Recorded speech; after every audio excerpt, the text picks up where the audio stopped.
दोस्तों, कहानी शुरू करने से पहले कमेंट में मेरे चैनल का नाम लिखकर वीडियो को लाइक जरूर करें। तो चलिए शुरू करते हैं इस कहानी को। जीवन का सबसे कीमती धन क्या होता है? एक शिष्य ने अपने गुरु से पूछा। गुरु ने इसका उत्तर देते हुए कहा कि चाहे मेरे पास पैसा ना हो, चाहे रहने के लिए छत भी ना हो, चाहे कोई सुख सुविधा ना हो, लेकिन अगर मेरा शरीर स्वस्थ है तो मैं दुनिया का सबसे धनवान आदमी हूँ। शिष्य ने पूछा, गुरुदेव, आपकी उम्र 100 साल हो चुकी है और फिर भी आप इतने स्वस्थ हैं। आपकी बुद्धि बड़ी ही तीव्र है और आपका चेहरा भी सूर्य की तरह चमकता रहता है। वहीं पर आपके बदन से भी चंदन सी खुशबू आती है। शिष्य ने कहना जारी रखा कि गुरुदेव, मेरे मन में बहुत बार आया है कि आपसे इसका रहस्य जानूं, लेकिन संकोचवश मैं आपसे पूछ नहीं पाता।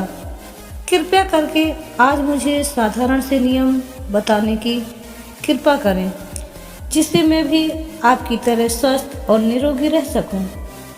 नियम अगर आसान होंगे तो इसका अनुसरण मेरे माता पिता भी कर पाएंगे, क्योंकि वह बूढ़े हो चुके हैं और मेरे माता पिता बहुत जटिल प्रक्रिया नहीं अपना पाएंगे। कृपया करके साधारण से तरीका बताना, ताकि कोई भी ग्रस्त आदमी उस नियमों का पालन कर सके। गुरुदेव ने कहना आरंभ किया। सबसे पहले उन्होंने बताया कि सबसे पहले तुम्हें पाचन तंत्र की क्रिया को समझना होगा। जो भी आयुर्वेद का विद्वान होता है वह जानता है कि आपका पाचन तंत्र लगातार भोजन पचाने में लगा हुआ है, तो स्वाभाविक सी बात है कि ऊर्जा की एक खास मात्रा आपकी भोजन को पचा रही है। इसी कारण ज़्यादा भोजन करने के बावजूद आपका दिमाग और आपका शरीर अपने बेहतरीन स्तर पर काम नहीं कर रहा है। तुमने देखा होगा कि भोजन करने के बाद जब पाचन क्रिया शुरू होती है तो जानवर नीचे बैठ जाते हैं, क्योंकि दूसरी चीज़ों के लिए पर्याप्त ऊर्जा नहीं बचती है। चाहे वह मांसाहारी हो, शाकाहारी हो, हर जानवर खाने के बाद नीचे बैठ जाते हैं और इंसानों के लिए भी यह एक प्राकृतिक ज़रूरत है। खाने के बाद बैठ जाना चाहते हैं, क्योंकि दूसरी चीज़ों के लिए पर्याप्त ऊर्जा नहीं होती।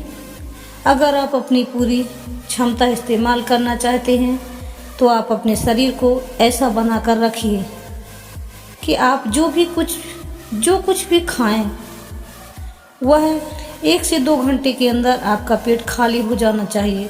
पेट खाली होने का मतलब है पेट की थैली खाली हो जाना, यानी कि जब भोजन आंत के दूसरे भाग में चला जाता है तब पेट खाली हो जाता है, क्योंकि आंत में प्रक्रिया बिल्कुल अलग होती है और वह पाचन नहीं होता है। वह ऊर्जा को ग्रहण करती है। ऊर्जा ग्रहण करने के लिए ज़्यादा ऊर्जा नहीं लगती है। पाचन क्रिया में जब खाना पेट की थैली में मौजूद हो तो बेहतर है कि आप अपनी गतिविधि को कम कर लें। अब अगर सोचिए, सारा दिन आपके पेट में खाना मौजूद रहेगा तो आप अपने जीवन की पूरी क्षमता कम कर लेंगे।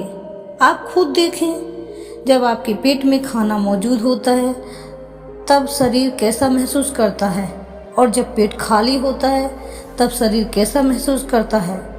आप खुद पाएंगे कि आपका शरीर और आपका दिमाग तब बेहतरीन रूप से काम करता है जब आपका पेट खाली होता है। इसका एक पहलू और है। देखिए, हम सब जानते हैं कि हमारा शरीर हर समय नई कोशिकाएं बनाता रहता है और पुरानी कोशिकाएं खत्म करता रहता है, जिससे हमारे शरीर का शुद्धिकरण होता रहता है। लेकिन जब भोजन हमारे पेट में होता है, यानी कि जब हमारा पेट खाली नहीं होता है, तो शुद्धिकरण 80% कम हो जाता है। वह सारी गंदगी जो शरीर से अपने आप बाहर निकलती है, अब वह निकलनी बंद हो जाएगी। कुछ समय बाद आपके लिए तरह तरह की समस्याएं पैदा करेंगी। देखिए, योग में पेट का हमेशा साफ रखना बहुत ही महत्वपूर्ण होता है। किसी भी पारंपरिक प्रणाली में अगर आप देखेंगे तो पाएंगे कि जब भी आप किसी आयुर्वेद डॉक्टर या किसी वैद्य के पास जाते हैं तो सबसे पहले वह आपके पेट की सफाई करते हैं, क्योंकि वह जानते हैं कि आपका ज़्यादातर समस्या पेट न साफ होने की वजह से ही है। सिर्फ एक दिन के लिए अपने पेट को पूरी तरह से साफ करने के बाद महसूस करें कि आपको कैसा महसूस होता है। आप अपने अंदर बहुत हल्का और सुंदर महसूस करेंगे। हर दिन आपको इसी तरह महसूस होना चाहिए। आमतौर पर प्रारंभिक रूप से घी को पहले निवाले के रूप में खाया जाना चाहिए। घी एक चिकनाई वाला पदार्थ है जो पूरे आहार नली को चिकनाई देता है। आपको सबसे पहले इसे ही खाना चाहिए ताकि वह भोजन के प्रवाह को आसान बना दे। जब आप बहुत मसालेदार भोजन खाते हैं तो उसे खाने से पहले आपका भोजन मार्ग पर घी की परत चढ़ाना बहुत अच्छा होता है। घी का महत्व यह है कि आहार नली को साफ रखता है और जो व्यक्ति घी का उचित तरीके से सेवन करता है उसका पेट हमेशा साफ रहेगा, क्योंकि वहाँ कुछ नहीं चिपकता, वहाँ कुछ भी लंबे समय तक ठहर ही नहीं सकता। पेट का कैंसर, आंत का कैंसर आजकल यह बहुत ज़्यादा हो रहा है।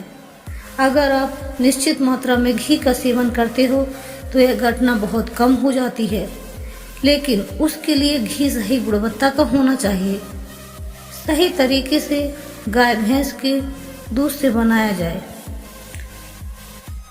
अगर घी को उचित तरीके से गाय या भैंस के दूध से बनाया जाए तो इसके कई महत्वपूर्ण फायदे होते हैं।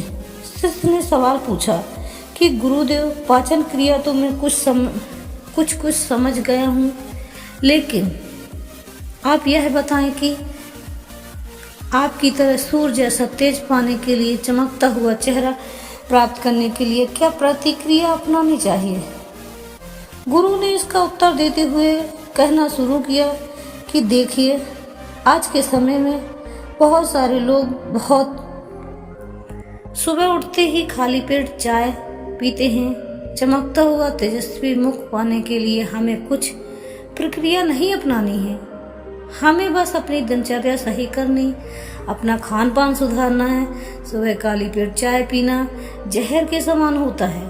वह धीरे धीरे आपके अंदर आपकी आंतों को कमज़ोर कर देता है और पेट में धीरे धीरे एसिडिटी होने लगती है। अपने आप मन और मस्तिष्क सुस्त पड़ते जाते हैं। सुबह उठते ही तुम्हें तांबे, चांदी या मिट्टी के बर्तन में रखा हुआ पानी पीना चाहिए, लेकिन चांदी और मिट्टी की तासीर ठंडी होती है, इसीलिए कफ, अस्थमा या दमा जैसे रोगियों को इसका उपयोग न करें। रात में अपने चांदी, तांबे या मिट्टी के बर्तन में पानी रख दिया और सुबह खाली पेट बिना दातून किए उसे पी लिया। शिष्य ने सवाल किया कि गुरुदेव, बिना दातून किए हुए अगर हम वह पानी पिएंगे तो हमारा बासी थूक हमारे अंदर ही चला जाएगा। गुरु ने उसे बताया कि वह तो अच्छी बात है, क्योंकि बासी थूक औषधि के समान होता है। गुरु ने चेतावनी दी कि देखिए, जिन लोगों को अल्सर, टीबी या निमोनिया है उन्हें खाली पेट पानी नहीं पीना चाहिए। तांबे के बर्तन में रात में रखे हुए पानी में उसके गुण मिल जाते हैं। तांबे के गुण उस पानी में आ जाते हैं और वह तांबा हमारे शरीर में जाकर बहुत से लाभकारी फायदे करता है। गुरु ने चेतावनी दी कि अगर मजबूरी न हो तो प्लास्टिक की बोतल में पानी मत पीना, क्योंकि प्लास्टिक की एक ऐसी संरचना होती है, जब वह गर्म तापमान पर आता है तो प्लास्टिक धीरे धीरे पिघलना शुरू हो जाता है और वह बहुत बारीक स्तर पर पिघलता है और उसके कण उस पानी में मिल जाते हैं, जो हमारे शरीर में जाकर कैंसर का रूप बन सकते हैं। देखिए, यह पानी पीने के बाद आपका पेट अच्छे से खाली करने के बाद आप आंवला और सब्जियों का रस पी सकते हैं। आप पीने में कुछ लोगों को थोड़ा कड़वा लग सकता है, लेकिन जहाँ पर शरीर को इतने सारे फायदे हो रहे हों वहाँ पर थोड़ा कड़वापन तो बर्दाश्त किया जा सकता है। गुरु ने बताया कि यह भी सच्चाई है कि हर दिन एक जैसा खाना नहीं खाया जा सकता है। तो जिस दिन आंवला और सब्जियों को जूस ना पी सको उस दिन आपको दही खाना चाहिए। दही बहुत ही बेहतरीन आयुर्वेदिक औषधि के रूप में इस्तेमाल हो सकता है अगर आपको सही से इस्तेमाल किया जाए तो हमारे शरीर में बहुत सारी बीमारियों को जड़ से खत्म कर सकता है। दही की पर्याप्त मात्रा लेकर उसमें गुड़ या शक्कर या मिश्री का मिश्रण जरूर कर ले ताकि आपको वह दही खट्टा ना लगे। अगर दही में गुड़ मिलाते हैं तो वह बहुत ज़्यादा पुराना नया गुड़ नहीं होना चाहिए। ज़्यादा पुराना गुड़ जितना पुराना होगा उतना ही लाभकारी होगा। और दही को थोड़ा पतला कर लेना। पतला होने के बाद वह आसानी से हमारे शरीर में जा सकता है और उसको पचने में ज़्यादा ऊर्जा को नहीं लगानी पड़ती। आयुर्वेदिक के गणित के हिसाब से अगर आप सुबह इस प्रक्रिया का पालन करते हो तो आपके चेहरे में सुंदरता बढ़ने लगेगी और चेहरा चमकने लगेगा। जल्द ही लोग आपको बोलना शुरू कर देंगे कि भाई आपकी उम्र इतनी ज़्यादा हो गई है लेकिन आप लगते नहीं हो। इतनी उम्र के सन्यासियों और मुनियों जैसा तेज पाने के लिए ध्यान और आयुर्वेद के नियम के हिसाब से खान पान यह दो चीज़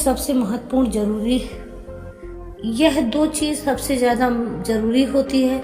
अगर ग्रस्त आदमी भी नियमों का पालन करता है तो वह भी सन्यासियों जैसे तेजस्वी हो सकता है। शिष्य ने आखिरी प्रश्न किया कि गुरुदेव मुझे यह तो नियम तो अच्छे से समझ में आ गए हैं। पहला नियम आपने पेट को खाली रखेंगे तो यह बीमारी से मुक्त रहेंगे। दूसरा नियम कि हम अपने चेहरे पर रौनक और तेज कैसे प्रकट कर सकते हैं। बस एक आखिरी समस्या का समाधान और करवाना है।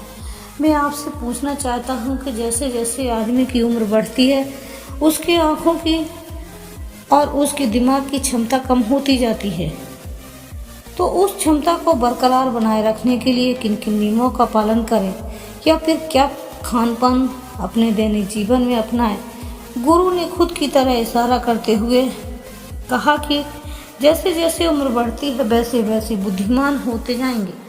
बस ये जो नियम बता रहा हूँ उनको ध्यान से सुन सुन लोगे तो सारी समस्याएं हल हो जाएंगी।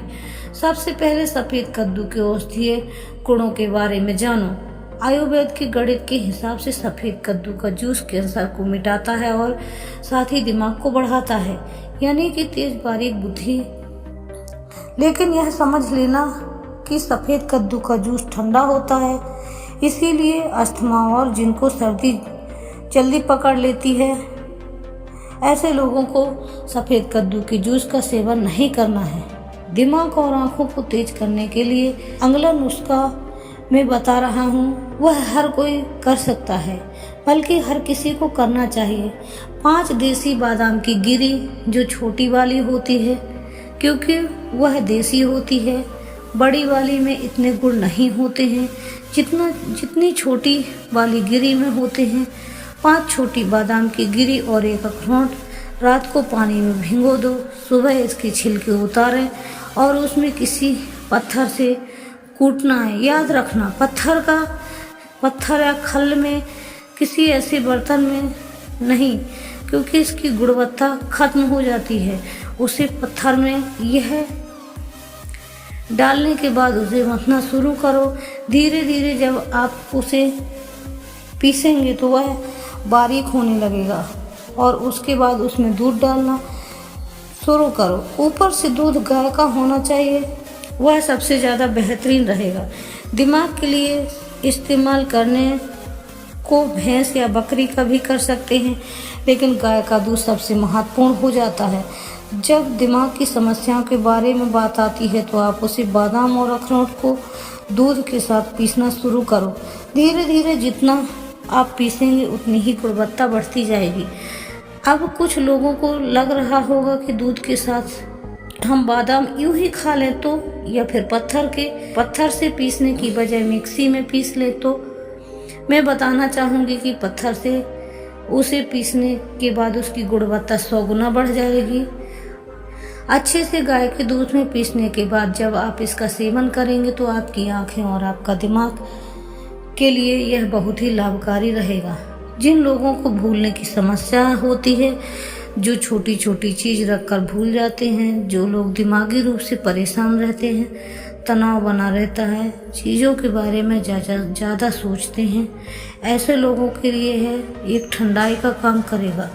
उनके दिमाग में एक ठंडक पहुंचाएगा, जिससे उनका दिमाग अपने बेहतरीन स्तर पर काम कर पाएगा। शिष्य ने यह नियम अच्छे से कंठस्थ कर लिए और उसके बाद घर जाने के लिए अपने गुरु से आज्ञा मांगी। शिष्य अपने गुरु से आशीर्वाद लेकर अपने घर की तरफ प्रस्थान कर गया। तो दोस्तों, उम्मीद करती हूँ आपको इस कहानी से एक अच्छी सीख मिली होगी।